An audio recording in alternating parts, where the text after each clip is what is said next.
Hello everyone, welcome to study and updates. This side Siddhi and आज हम discuss करेंगे SSC GD constable के previous year question. जैसे कि हमारी ये ऑलरेडी सीरीज चल रही है, इससे पहले मैं आपको बहुत सारे ऑलरेडी प्रीवियस ईयर डिस्कस कर चुकी हूँ। तो आज जो मैं प्रीवियस ईयर आपके डिस्कस करूंगी, ये आपका कब हुआ था एग्जाम, 14 फरवरी 2019 को ये आ चुका है, जो कि शिफ्ट सेकेंड, ठीक है। तो शिफ्ट दूसरी थी 2019 का ये प्रीवियस ईयर क्वेश्चन होगा, जनरल नॉलेज और जनरल अवेयरनेस से। इसी तरीके से आपके 2019 में क्वेश्चन पूछा गया था। तो चलिए देखते हैं किस तरीके से आपके यहाँ से क्वेश्चन पूछे गए थे। और इससे पहले भी मैंने आपके साथ ऑलरेडी आपके प्रीवियस ईयर क्वेश्चन डिस्कस कर चुकी हूँ। अगर आपने वो वीडियोस ना देखी हो तो आप प्लेलिस्ट में जाके चेकआउट कर सकते हैं। तो चलिए बढ़ते हैं और देखते हैं किस तरीके से आपके एसएससी जीडी कांस्टेबल में जीएस यानी कि जनरल नॉलेज और जनरल अवेयर से क्वेश्चन पूछे जाते हैं। ये रहा आज का आपका पहला question. The Indus valley was home for major ancient urban civilization, which of the following is not one of them. आपको ये बताना है कि सिंधु घाटी की 4 बड़ी शहरी सभ्यताओं का ग्रह था, ठीक है। तो इनमें से कौन नहीं है? इजिप्ट, साउथ एशिया, रसिया या फिर मेसोपोटामिया।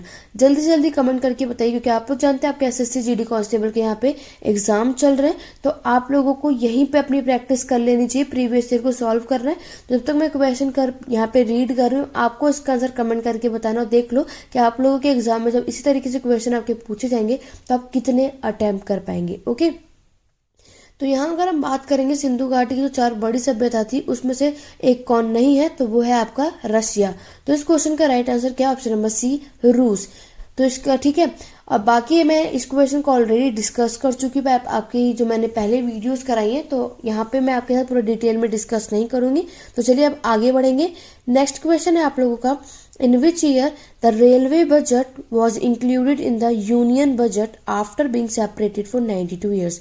तो यहाँ पे क्या बोल रहा है कि 92 साल के अलग रहने के बाद जो है रेलवे बजट किस साल में केंद्रीय बजट में शामिल हो चुका है, ठीक है। कितने साल अलग रहा? 92 ईयर्स, ठीक है। उसके बाद ये क्या हो चुका है, रेलवे बजट जो है यूनियन बजट में जुड़ चुका है। वो कब जुड़ा था, आपको वो ईयर बताना है। 2018 से 19, 2017 से 18, 2015 से 16 और 2014 से 15। तो इस क्वेश्चन का राइट आंसर होगा ऑप्शन नंबर बी, 2017 से लेकर के 2018 में रेलवे बजट जो है यूनियन बजट के साथ जुड़ गया था। आगे बढ़ेंगे नेक्स्ट क्वेश्चन की तरफ। नेक्स्ट क्वेश्चन है, do or die was the slogan of which famous movement in India. आपको ये बताना है, आप सभी को इस क्वेश्चन का आंसर पता होगा। करो या मरो जो है ये भारत का प्रसिद्ध आंदोलन का नारा था। आपको ये बताना है कि ये जो नारा है कौन से मूवमेंट, कौन से आंदोलन के समय दिया गया था। आपके ऑप्शंस है civil disobedience movement, non corporation movement, quit India movement या फिर रोल एक्ट। जल्दी से कमेंट करके बताओ। बहुत ही इजी और सिंपल क्वेश्चन है, आप सभी ने इसको पढ़ा होगा कि डू और डाई का जो आपका करो या मरो, सबसे पहले अगर हम बात करें ये नारा दिया किसने था, तो आपको ये पता होना चाहिए ये किसने दिया था। महात्मा गांधी जी ने दिया था, ठीक है। महात्मा गांधी जी ने ये स्लोगन दिया था आप लोगों को। रही बात कौन से मूवमेंट, कौन से आंदोलन के समय पे दिया था, तो डू और डाई का उन्होंने समय दिया क्विट इंडिया मूवमेंट यानी कि भारत छोड़ो आंदोलन के समय इन्होंने नारा दिया था, जो कि आपके कौन से ईयर में, तो 1942 में। तो इस क्वेश्चन का राइट आंसर क्या होगा? Option number C. अगर इनके बारे में अगर हम थोड़ा सा देख लेंगे, the slogan do or die associated with Gandhi ji, this slogan came into existence due the quit India movement initiated by Gandhi. तो ये मैंने अभी आपको बताया कि करो और मरो का ये जो नारा है महात्मा गांधी से जुड़ा है। ये महात्मा गांधी द्वारा दिए गए थे। भारत में जो शुरू हुआ था आपका भारत छोड़ो आंदोलन के दौरान ये अस्तित्व में आया। नेक्स्ट पॉइंट अगर आप देखोगे, this slogan was officially launch by the INC. ये जो स्लोगन है इसको लॉन्च किसने किया था? Indian National Congress led by Mahatma Gandhi. और डेट याद रखना 9 अगस्त 1942 में। और ये मूवमेंट को स्लोगन क्या दिया? क्विट इंडिया यानी कि भारत छोड़ो का नारा दिया गया था। क्लियर हो गया? आगे बढ़ेंगे नेक्स्ट क्वेश्चन की तरफ। नेक्स्ट क्वेश्चन है, which Indian city is the first to make it to the UNESCO world heritage list. तो यूनेस्को की जो विश्व विरासत सूची में जगह बनाने वाला पहले भारतीय शहर कौन सा है? आपके ऑप्शन है भुवनेश्वर, इंदौर, बेंगलुरु या फिर अहमदाबाद। तो अगर आप लोग ये देख सकते हैं 2019 में पूछा गया ये क्वेश्चन है कि कौन सी इंडियन सिटी है जो पहली यूनेस्को वर्ल्ड हेरिटेज लिस्ट बनी थी। तो आपका यहाँ पे राइट आंसर क्या था, ऑप्शन नंबर डी, अहमदाबाद। ठीक है, तो अहमदाबाद है जो कि हमारे यूनेस्को की विश्व विरासत सूची में जगह बनाने वाला पहले भारतीय शहर। क्लियर हो गया, तो इस क्वेश्चन का राइट आंसर आपका ऑप्शन नंबर डी था। आगे बढ़ेंगे तो यहाँ पे आप लोग देख सकते हैं अहमदाबाद भारत का पहला यूनेस्को विश्व धरोहर शहर है जो कि शहर, शहरी जीवन और बहुसंस्कृतिवादों की अनूठी विरासत के लिए जाना जाता है। यूनेस्को में सूची में पेरिस, काहिरा और आपका ब्रुसेल्स और रोम की पसंद में शामिल हो गया था। तो याद रखना, अब हमारा जो आप लोगों का जो अहमदाबाद है, अब ये भी पेरिस, कैसे ब्रुसेल और रोम की लिस्ट में ये क्या हो चुका था, जुड़ चुका था। आगे बढ़ेंगे नेक्स्ट क्वेश्चन की तरफ। नेक्स्ट क्वेश्चन आपका ज्योग्राफी से क्वेश्चन है, दोदा बेटा is the highest peak of which of the following mountain ranges. आपको बताना है रोडा बेटा इनमें से किस पर्वत श्रृंखलाओं की सबसे ऊंची चोटी है। आपके ऑप्शन है विंध्या, सतपुड़ा, अरावली या फिर नीलगिरी। तो जल्दी से कमेंट कर बताओ इस क्वेश्चन का क्या करेक्ट आंसर होगा। अगर हम बात करेंगे, आप लोग ये भी जानते होंगे कि आप लोगों के जो माउंटेन है, और तो माउंटेन भी हमारे कितने प्रकार के होते हैं, 3। ठीक है, और अगर हम रेंजेस की बात करेंगे तो रेंजेस भी हमारे 3 प्रकार के होते हैं। ये आप लोग जानते होंगे, आप लोगों ने ज्योग्राफी में पढ़ रखा होगा। तो आपको क्या बताना है कि जो माउंटेन है, ठीक है, इसका रेंजेस बता, सबसे हाईएस्ट चोटी कौन सी थी। तो आपका right answer option number D होगा, नीलगिरी। क्लियर हो गया, इस क्वेश्चन का right answer option number D होगा। अगर आपसे क्वेश्चन में ये भी पूछ लिया जाए कि सतपुड़ा जो है, जो ये आपका अरावली है, ये लोग ये जो रेंजेस हैं, ठीक है, तो ये किस माउंटेन में आते हैं। अगर मैं बात करूं सतपुड़ा की तो वो आपका आता है ब्लॉक माउंटेन में। ठीक है, और अरावली जो आता है वो आपका आता है फोल्ड माउंटेन में। क्लियर हो गया। रही बात, अब आप मुझे विंध्या का बताएंगे कमेंट करके, क्योंकि ये आपका मैं होमवर्क छोड़ रही हूँ कि विंध्या जो है ये कौन से माउंटेन से आता है, ये मुझे आप कमेंट करके जरूर बताना। ऐसे क्वेश्चन में आपके एग्जाम में पूछ लिए जाते हैं। आगे बढ़ेंगे नेक्स्ट क्वेश्चन की तरफ। नेक्स्ट क्वेश्चन आपसे पूछा गया है, which of the following statement about the national human rights commission is correct. राष्ट्रीय मानवाधिकार आयोग के बारे में इनमें से कौन सा कथन सही है। ठीक है, क्वेश्चन आपने समझ लिया। जो आपका नेशनल ह्यूमन राइट कमीशन है, इसमें यहाँ पे आपको 4 सेंटेंस दे रखे हैं, आपको बताना है कि इनसे रिलेटेड बातें यहाँ पे कौन सा सही है। आपके ऑप्शन है, इट कंसिस्ट ऑफ 10 मेंबर, इसमें सिर्फ 10 सदस्य होते हैं।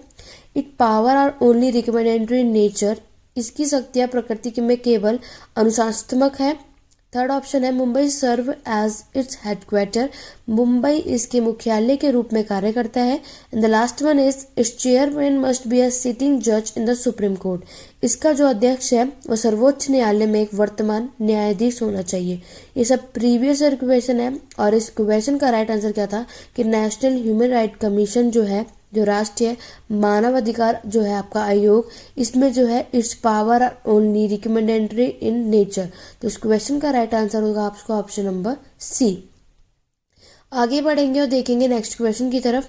नेक्स्ट क्वेश्चन है आपका, the king Khalid international airport serve which country. तो आपका जो खलीद अंतर्राष्ट्रीय हवाई अड्डा है वो कौन से देश में कार्य करता है। आपके ऑप्शन दे रखे थे, सीरिया में, इराक में, बहरीन में या फिर सऊदी अरेबिया में। तो अगर हम बात करेंगे खलीद इंटरनेशनल एयरपोर्ट की, तो कौन सी कंट्री में देखने को मिलता है। तो right answer option number D है, सऊदी अरेबिया में। क्लियर हो गया, तो इस क्वेश्चन का आंसर क्या है, ऑप्शन नंबर डी। आगे बढ़ेंगे नेक्स्ट क्वेश्चन की तरफ। नेक्स्ट क्वेश्चन है, which of the following is one of the criteria to represent the standard of the living in a country. किसी देश में जीवन स्तर का प्रतिनिधित्व करने के लिए इनमें से कौन सा मापदंड है। आपके ऑप्शन है, इंडस्ट्रियल ग्रोथ यानी कि औद्योगिक विकास, पॉवर्टी रेशियो यानी कि गरीबी अनुपात, नेशनल इनकम यानी कि राष्ट्रीय आय, या फिर पर कैपिटा इनकम यानी कि प्रति व्यक्ति आय। तो अगर हमें रिप्रेजेंट करना है कि हमारे शहर में कितने लोग रहते हैं, ठीक है, उनका जीवन स्तर का प्रतिनिधित्व करना है, तो उसका सबसे सही तरीका क्या है, पर कैपिटा इनकम, जो प्रति व्यक्ति की आय होती है वो देखना। तो राइट आंसर होगा आपका ऑप्शन नंबर डी। आगे बढ़ेंगे नेक्स्ट क्वेश्चन की तरफ। नेक्स्ट क्वेश्चन है, आपको एक टर्म पूछा गया है, double fault is used in. तो डबल फॉल्ट का जो ये शब्द है ये किस लिए प्रयोग किया गया था। वॉलीबॉल के लिए, टेनिस के लिए, स्नॉकर के लिए या फिर कबड्डी के लिए। तो अगर हम बात करेंगे डबल फॉल्ट का जो शब्द का हम यूज करते हैं वो किया था टेनिस के लिए। तो इस क्वेश्चन का राइट आंसर क्या होगा आपका ऑप्शन नंबर बी। तो अगर हम इनके बारे में पढ़ेंगे तो डबल फॉल्ट का क्या मतलब होता है, दूसरी सर्विस पर फॉल्ट मारना, hitting a fault on the second service. Tennis या फिर लॉन टेनिस, ये क्या है, एक रैकेट खेल है जिसे व्यक्तिगत रूप से दो खिलाड़ियों की दो टीमों के बीच ये खेला जाता है। आप लोग जानते हैं तो ये टेनिस खेला जाता है, ठीक है। तो दो लोग यहाँ पे खेले जाते हैं दोनों साइड से। ये फाउंड कब किया गया था? 1 मार्च 1913। It was a governing body of world tennis. ये विश्व टेनिस की शासी निकाय है। क्लियर हो गया? तो इससे रिलेटेड जो भी आपको ये बातें, सारे पॉइंट्स याद रखना। आगे बढ़ेंगे नेक्स्ट क्वेश्चन की तरफ। Dash is widely used as a fuel is a major component of compressed natural gas। तो आपको यहाँ पे क्या बताना है कि इनमें से ईंधन के रूप में व्यापक रूप से उपयोग किया जाता है। संपीड़ित प्राकृतिक गैस का एक प्रमुख घटक है। तो सीएनजी का यहाँ पे पूछा गया, आप लोग देख सकते हैं सीएनजी। तो यहाँ पे कौन सा यहाँ पे फ्यूल जो है यहाँ पे यूज किया जाता है? प्रोपेन, ओक्टेन, मीथेन या फिर बुटेन। तो कौन से ईंधन के रूप में यहाँ पे व्यापक रूप से उपयोग किया जाता है? तो वो है आपका मीथेन। तो राइट आंसर इस क्वेश्चन का आपका ऑप्शन नंबर सी होगा। तो यहाँ पर आप लोग देख सकते हैं कि मीथेन का व्यापक से ईंधन के रूप में उपयोग किया जाता है और ये बायोगैस और संपीड़ित प्राकृतिक गैस यानी कि आपका सीएनजी का एक प्रमुख गठन है। ये कार्बन द्वारा निर्मित सबसे सरल यौगिकों में से एक है।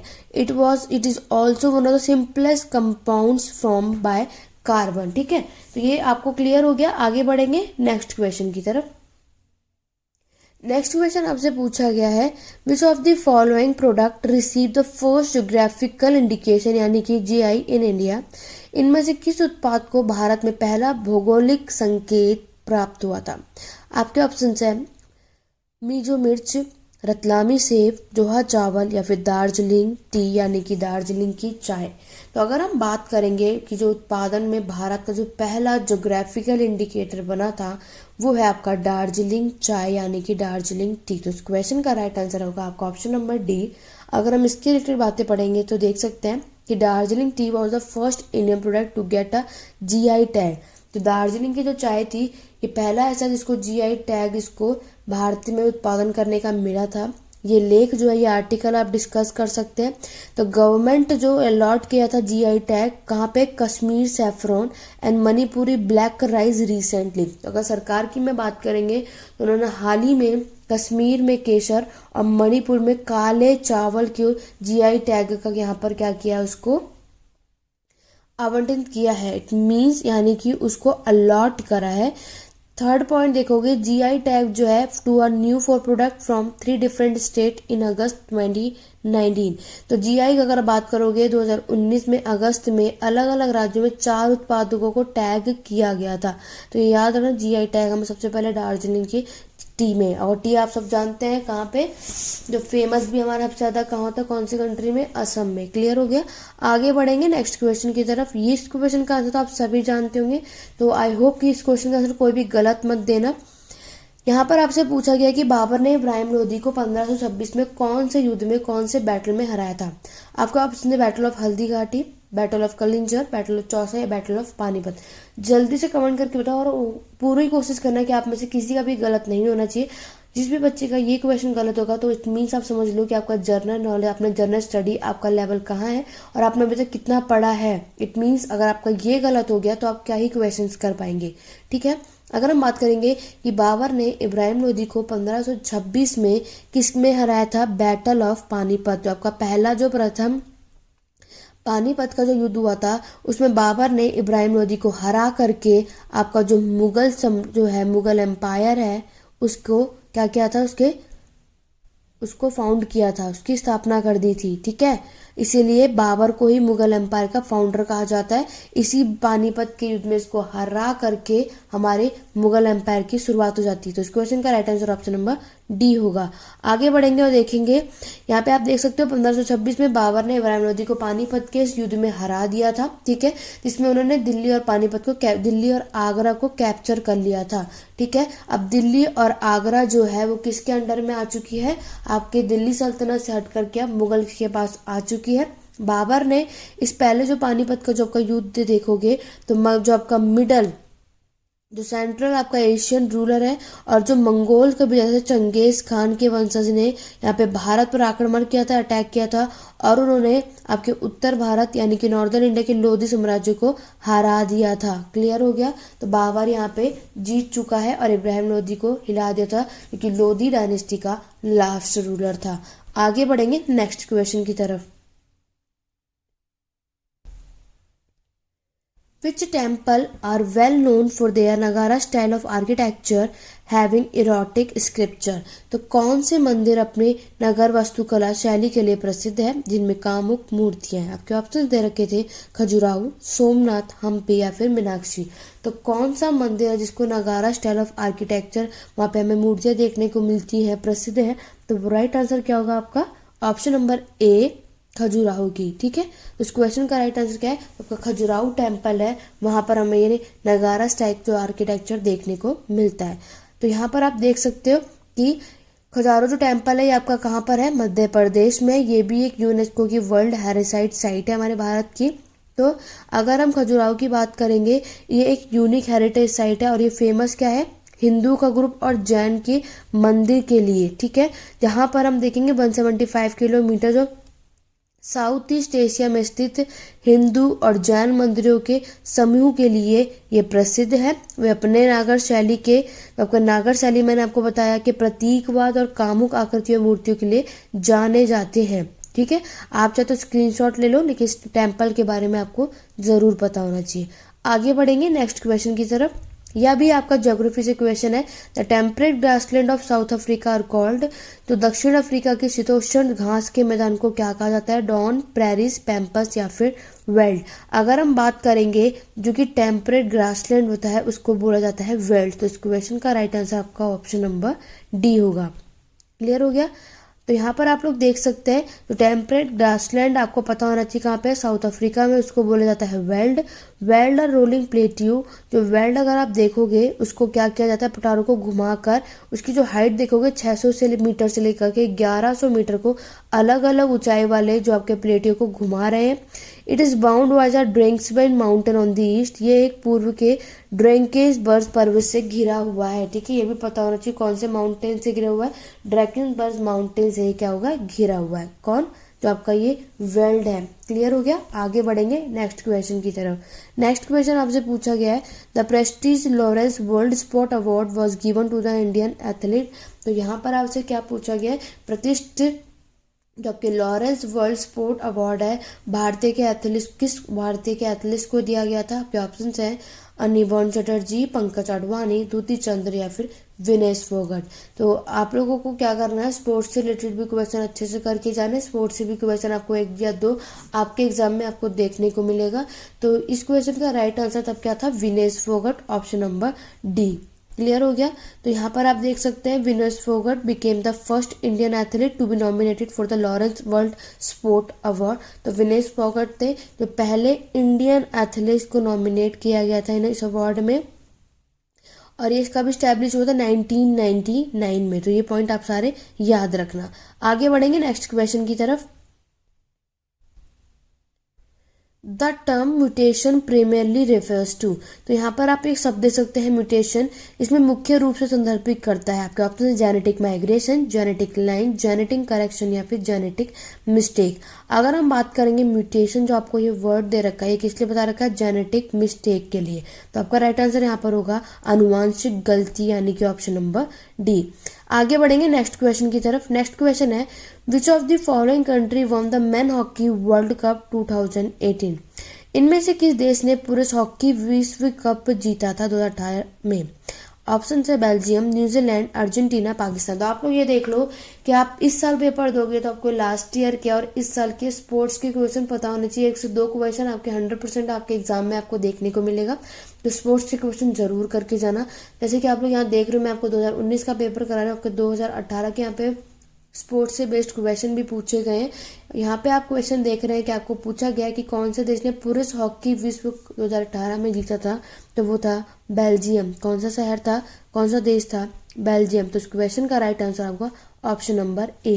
तो आपसे ये आगे भी पूछा जा सकता है, इसी तरीके से आपको क्वेश्चन आगे भी देखने को मिलेंगे। क्लियर हो गया। आगे बढ़ेंगे। नेक्स्ट आपका पॉलिटी से क्वेश्चन है, पंचायती राज आपने देखा इंस्टीट्यूशन, ये आपको कौन से अस्तित्व में आया है, कौन से अमेंडमेंट, कौन से अधिनियम में देखा गया है, 42 और 43, 86 या 87, 63 या 64 या 73 एंड 74। आप लोगों को इतना याद रखना, पॉलिटिकल पढ़ रहे हो तो सारे आर्टिकल, सारे अमेंडमेंट्स, ठीक है, ये सब कुछ आपको पता होना चाहिए, सारे शेड्यूल। यहाँ से क्वेश्चन आपको देखने को 100% जरूर मिलने वाले हैं। तो अगर हम बात करेंगे अमेंडमेंट की, तो पंचायती राज अगर देखेंगे तो वो आपके 73 और 74 में देखने को मिलता है। इस क्वेश्चन का राइट आंसर आपका ऑप्शन नंबर डी होगा। यहाँ पर आप देख सकते हो हमारे 1993 में, ईयर याद रखना, ईयर से भी क्वेश्चन पूछ लिए जाते हैं। पंचायती राज इंस्टीट्यूशन हमारा देखने को मिलता है, ठीक है। कौन से इंस्टीट्यूशन अमेंडमेंट एक्ट में, 73 अमेंडमेंट एक्ट में हमें ये देखने को मिलता है। आगे बढ़ेंगे नेक्स्ट क्वेश्चन की तरफ। नेक्स्ट क्वेश्चन है, विच IUCN document list endangered species of flora and fauna. तो किस IUCN दस्तावेज ने वनस्पतियों और जीवों की लुप्तप्राय प्रजातियों की सूची की थी, blue list, green list, red list या फिर ब्लैक लिस्ट। तो इस क्वेश्चन का राइट आंसर आपको ऑप्शन नंबर सी, लाल सूची यानी कि रेड लिस्ट। क्लियर हो गया है आप सबको यहाँ तक? तो देख लो कि आपको हर एक सेक्शन से आपको इसी तरीके से, आपका करंट अफेयर हो, आपके साइंस का सेक्शन हो आपका, या फिर सोशल स्टडी का सेक्शन हो, आपको इसी तरीके से आपके एग्जाम में यहाँ से क्वेश्चन देखने को मिलेंगे। तो रेड लिस्ट यहाँ पे करेक्ट आंसर होता है। अगर मैं आपको इसके बारे में बता दूं तो IUCN red list of threaten species is the world most comprehensive inventory of global conversation status of plant and animal species. तो यहाँ पर आप देख सकते हो, तो दुनिया के सबसे बड़ी अगर पौधे और जानवरों की ये प्रजातियों के बारे में हम देख सकते हैं, ठीक है। आगे बढ़ेंगे नेक्स्ट क्वेश्चन की तरफ। आप इसको चाहे तो स्क्रीनशॉट ले लो, उसके बारे में अच्छे से पढ़ लो, आपको हर एक बारे में, हर एक चीज़ों के बारे में जरूर पता होना चाहिए। आगे बढ़ेंगे। नेक्स्ट क्वेश्चन आपसे पूछा गया है, वो among the following introduce the practice of sijda and paibos in the code.